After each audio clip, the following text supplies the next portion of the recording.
റാസിഡ് ഈ പുതിയ എക്സിബിഷൻ ഒരു ഡിജിറ്റൽ പ്രോസസ്സിലൂടെ ഉണ്ടാക്കിയിരിക്കുന്ന ഈ വർക്ക് എന്നെ സംബന്ധിച്ച് എന്നെ അതിശയപ്പെടുത്തുന്നില്ല. കാരണം ഇത് റാസി വർഷങ്ങൾക്ക് മുമ്പ് നിരന്തരം ചെയ്തുകൊണ്ടിരുന്നത് തന്നെയാണ്. റാസിയുടെ പൊതുവെയുള്ള ഒരു വിഷ്വൽ സെൻസിബിലിറ്റിയാണ് എനിക്ക് തോന്നുന്നത്. റാസിയെ ആദ്യം പരിചയപ്പെടുമ്പോഴും അല്ലെങ്കിൽ പിന്നീട് റാസിയെ ഓർക്കുന്നതും റാസിയായിട്ട് കൂടുതൽ അടുക്കുന്നതും.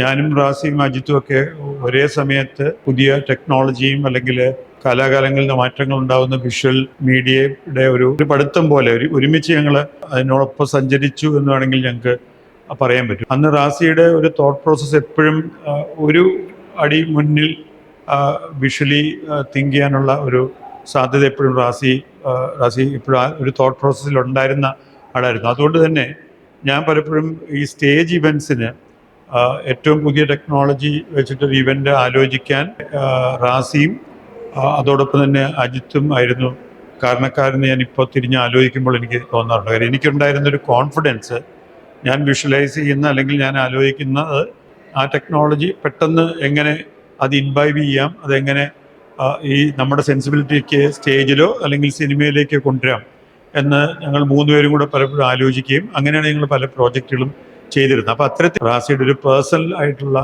ഒരു യാത്ര അത് പബ്ലിക്കിന് വേണ്ടി ഈ കലയെ സ്നേഹിക്കുന്നതിന് മുമ്പിൽ പ്രദർശിപ്പിക്കുന്നു എന്നുള്ള ഈ സംരംഭത്തിന് അതിൻ്റേതായ ഒരു പ്രാധാന്യമുണ്ട്.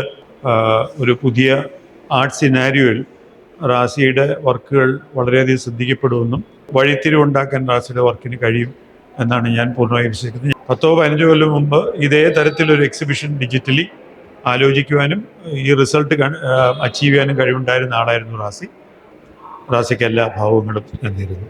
Thank you.